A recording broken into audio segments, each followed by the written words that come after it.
श्रीमन नारायण नमः। श्री विष्णु पुराण प्रथम अंश पहला अध्याय।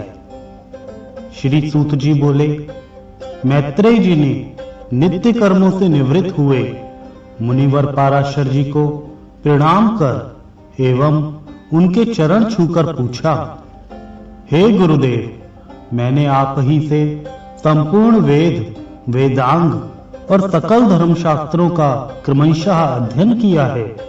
हे मुनि श्रेष्ठ, आपकी कृपा से मेरे विवक्षी भी मेरे लिए यह नहीं कह सकेंगे कि मैंने संपूर्ण शास्त्रों के अभ्यास में परिश्रम नहीं किया। हे धर्मज्ञ, हे महाभाग, अब मैं आपके मुखारविंद से यह सुनना चाहता हूं कि यह जगत किस प्रकार उत्पन्न हुआ और आगे भी दूसरे कल्प के आरंभ में कैसे होगा, तथा हे ब्राह्मण, इस संसार का उपादान कारण क्या है, यह संपूर्ण चराचर किससे उत्पन्न हुआ है, यह पहले किसमें लीन था और आगे किसमें लीन हो जाएगा। इसके अतिरिक्त आकाश आदि भूतों का परिमाण, समुद्र, पर्वत तथा देवता आदि की उत्पत्ति, पृथ्वी का अधिष्ठान और सूर्य आदि का परिमाण तथा उनका आधार, देवता आदि के वंश, मनु, मनवंतर, चारों युगों में विभक्त कल्प और कल्पों के विभाग, प्रलय का स्वरूप, युगों के पृथक पृथक संपूर्ण धर्म, देव ऋषि और राज ऋषियों के चरित्र, श्री व्यास जी कृत वैदिक शाखाओं की यथावत रचना तथा ब्राह्मणादि वर्ण और ब्रह्मचर्य आदि आश्रमों के धर्म, ये सब हे महामुनि शक्ति नंदन मैं आपसे सुनना चाहता हूँ। हे ब्राह्मण, आप मेरे प्रति अपना चित्त प्रसन्न कीजिए, जिससे हे महामुनि मैं आपकी कृपा से यह सब जान सकूं। श्री पाराशर जी बोले, हे धर्मज्ञ मैत्रेय, मेरे पिताजी के पिता श्री वशिष्ठ जी ने जिसका वर्णन किया था, उस पूर्व प्रसंग का तुमने मुझे अच्छा स्मरण कराया, इसके लिए तुम धन्यवाद के पात्र हो। हे मैत्रेय, जब मैंने सुन लिया कि पिताजी को विश्वामित्र की प्रेरणा से राक्षस ने खा लिया है, तो मुझको बड़ा भारी क्रोध हुआ। तब राक्षसों का ध्वंस करने के लिए मैंने यज्ञ करना आरंभ किया। उस यज्ञ में सैकड़ों राक्षस जलकर भस्म हो गए। इस प्रकार उन राक्षसों को सर्वथा नष्ट होते देखकर मेरे महाभाग पितामह वशिष्ठ जी ने मुझसे कहा, हे वत्स, अत्यंत क्रोध करना ठीक नहीं, अब इसे शांत करो। राक्षसों का कुछ भी अपराध नहीं है, तुम्हारे पिता के लिए तो ऐसा ही होना था। क्रोध तो मूर्खों को हुआ करता है, विचारवानों को भला कैसे हो सकता है।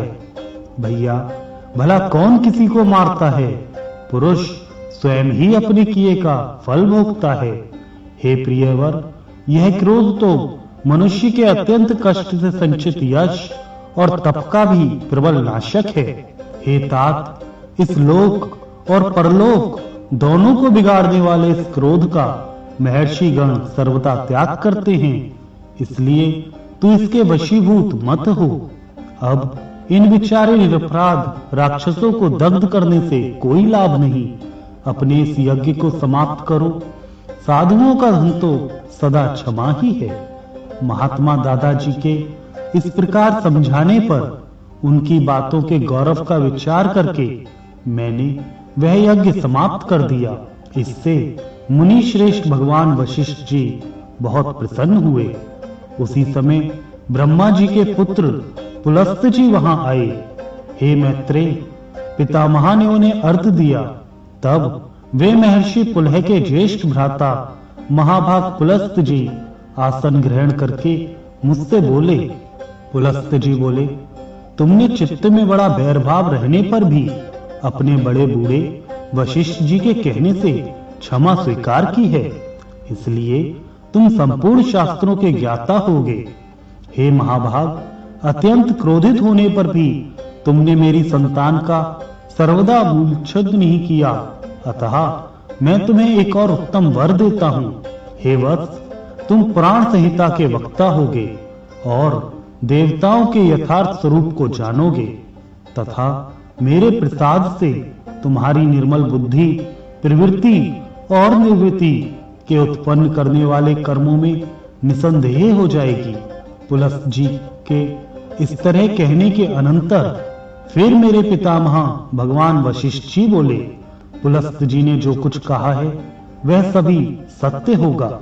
हे मैत्रेय, इस प्रकार पूर्व काल में बुद्धिमान वशिष्ठ जी और पुलस्त जी ने जो कुछ कहा था वह सब तुम्हारे प्रश्न से मुझे स्मरण हो आया है। अतः हे मैत्रेय, तुम्हारे पूछने से मैं उस संपूर्ण पुराण संहिता को तुम्हें सुनाता हूँ। तुम उसे भली प्रकार ध्यान देकर सुनो। यह जगत विष्णु से उत्पन्न हुआ है, उन्हीं में स्थित है, वे ही इसकी स्थिति और लय के कर्ता हैं तथा यह जगत भी वे ही हैं।